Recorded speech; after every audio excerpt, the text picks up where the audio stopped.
Hey, Brickmaster here with yet another review, this time of a Slurpuff Toad deck. Today, one of my great friends will be reviewing the deck for you, and he's going to have an upcoming channel coming up soon, so check the comments, because as soon as it is up, I will leave a link to his channel so you can subscribe to him as well. Alright, I hope you enjoy this video. Alright, so today, Toadpuff is becoming an up-and-coming deck, and so that's what I've built and I'm going to show you today. So, obviously, in a Toadpuff deck, you're going to be running 4 Seismitoad, mainly for its first attack, Quaking Punch. Now, what Quaking Punch is, it costs 2 colorless energy, and basically it does a base attack of 30 damage, and right off the bat, that sounds horrible. But what makes it good is the description. Your opponents can't play any item cards from his or her hand on his next turn. Now that is pretty huge. Item cards are pretty huge in pretty much every deck. So that right there is the basis of this whole deck. So that's why you'll be running Seismitoad. Occasionally you will get that one-time finisher of Grenade Hammer, which does 130 damage and 20 to two of your bench Pokemon, which is just a nice finisher for an ending game kill. So that's Seismitoad for you. That's your main attacker of the deck. Next, we have the partner in crime to Seismitoad, which is Swirlix. Just kidding, it's not Swirlix, but that's what you need in order to run his higher evolution, Slurpuff. Now, Slurpuff, on paper, does not look that great. 90 HP, and you're never going to be using its attack, but what it does is it has its ability, Tasting. Now, what Tasting does is, once during your turn before you attack, you may draw a card. If this Pokemon is your active Pokemon, draw one more card. So, it's a great card. If you do have, you get N to, 1, 2 cards, you get 2, 3 of these guys out, what do you know? You're back up to 5, and if he's your active, 6. What's also fun to use is, switch, like have a float stone and switch, because then you can just keep getting extra cards. So that's what helps make, which is basically Toadpuff. These are your only Pokemon. That's it. This makes it really consistent. You're basically gonna either be starting a Seismitoad or a Swirlix, and if you start with a Swirlix, you put a float stone on it, you retreat into Seismitoad. So next, beginning off the items, are 3 Muscle Band. Pretty much standard in every single Toadpuff deck. 4 is a little too clunky. It's not bad. It's very considerable. But 3, I'm never really short one. So 3 is a great number for this. Next is 3 Ultra Ball. 3 Ultra Ball is nice, very consistent, helps get those Toads out or those Slurpuffs out real quick. You could run 4. 4 is not needed. 3 is a great number, so I'd consider running 3. Next off, we've got a great, basically a supporter card, VS Seeker. Put a supporter card from your discard pile into your hand. Very, very powerful card. 3 just makes it consistent. You do not run a lot of draw supporter cards in this deck, and so this just makes it really nice to get them back. Next is 1 Startling Megaphone. I have one here just for those Garbodor decks, because it'll cancel out Slurpuff, or just to get rid of tools on your opponent's Pokemon. That's one is pretty nice. I've never needed 2. Next is 1 Switch. This is debatable. You could run, this deck definitely needs a switch. You could run 2 if you want. 2 is a very good choice to run. But right now, I've been using 1, considering 2. But right now, 1's been working, so that's what I'm running. Next, which basically makes this deck as good as it is, Crushing Hammer. What Crushing Hammer does is flip a coin. If heads, discard an energy attached to one of your opponent's Pokemon. Now that's not just basic energy, that's special energy and regular energy. So this is a very nice disruption card. Makes this deck, really. Next is its sort of kind of better card, Enhanced Hammer. This one's better than Crushing Hammer, but also worse because you don't need the coin flip. But since you don't need the coin flip, you can only discard a special energy attached to one of your opponent's Pokemon. But 2's nice. You don't really want to run more than 2 in a deck, so 2's good. And I've never really needed more.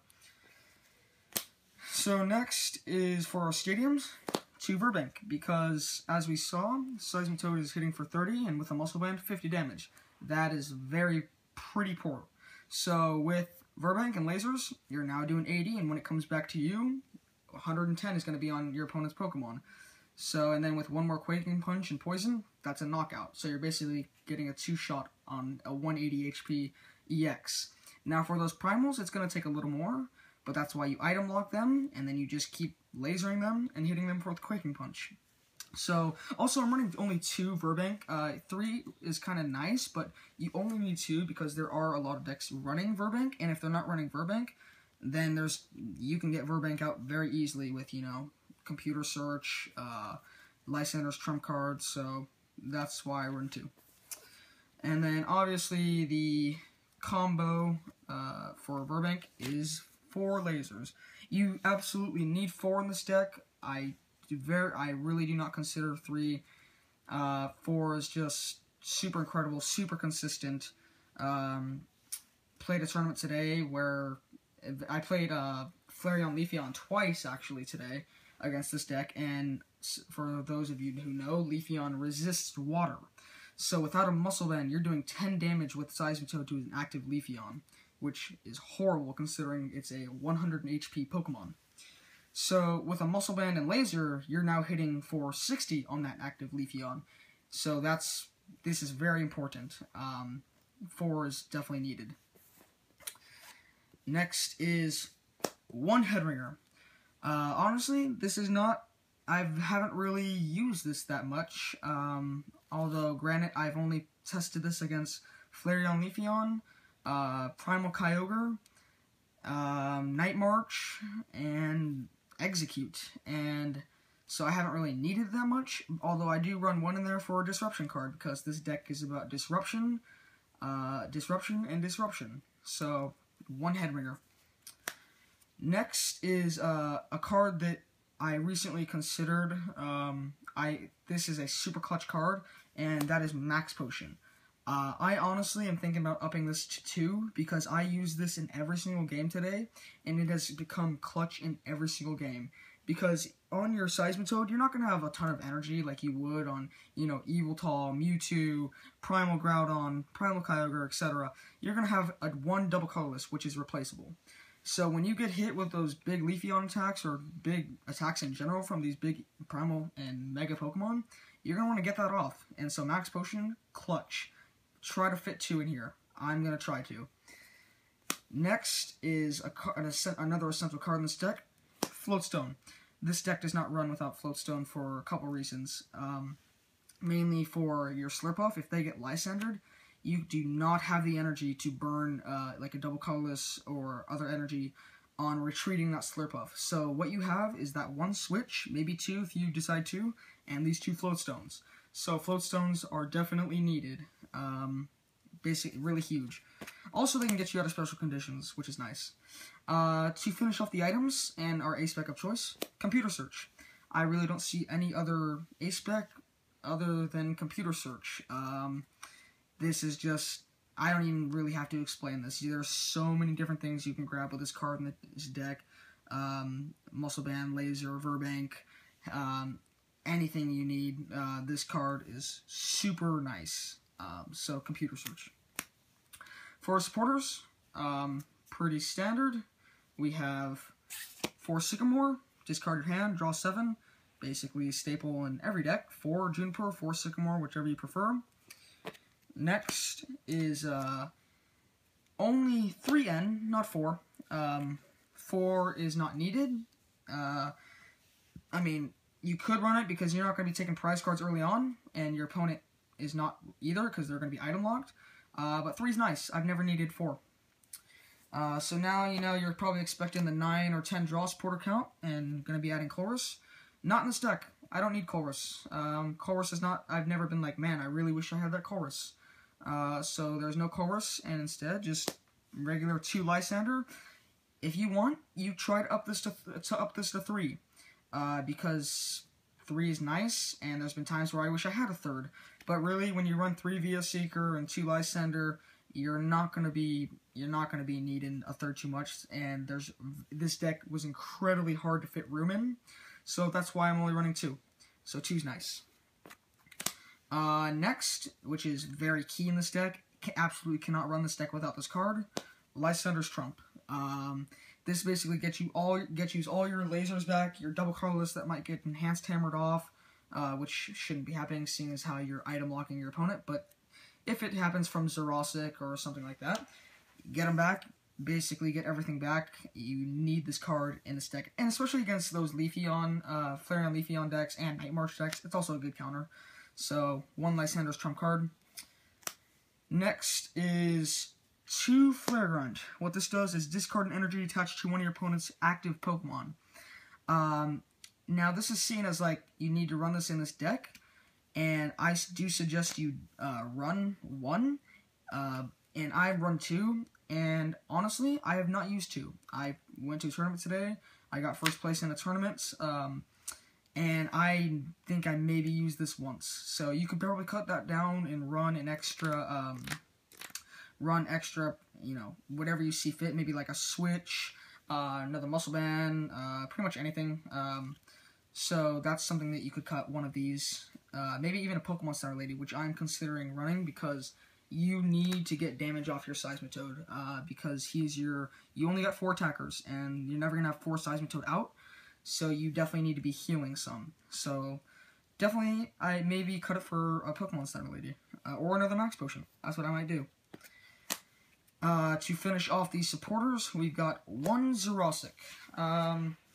This card I did not use that much, although it was not a super big tournament, and so I didn't need to use it that much, although I have used it, and it's definitely nice, especially if your Seismitoad gets head-ringered, which could be a huge, absolutely huge problem on first turn. If you get a headringer on you, that means you cannot play a DCE. You have to play a DCE, pass the turn, and then attach another energy, which poses knockouts with Leafeon, Yveltal. It's just an issue, so you need to run a Zerosic. One's enough. You don't need 2, especially with 3 Via Seeker. So that's why you run 1 Zerosic. And just in case those of you who don't know, it's a choose a Pokemon tool card or special energy card attached to your Pokemon or your opponent's Pokemon and discard it. So that's why. And also it's good for getting rid of, it's basically another hammer card as well for special energy. So 1 Zerosic is nice. And then standard in any Toadpuff deck is 4 double colorless. That does not need explaining. That's all you need for a Quaking Punch. And also 3 water energy. You're not going to be really using Grenade Hammer, but if you do, you've got 3. That's perfect amount. And really, when you don't have a DC and you just have that, you could just attach that. Especially if you go first, you can just attach that and then maybe attach another one your second turn. So that's the energy you'll be running. And so far, I literally just built this deck. I pretty much finished it today. I got the cards in the mail today. And I took it to a tournament today and played a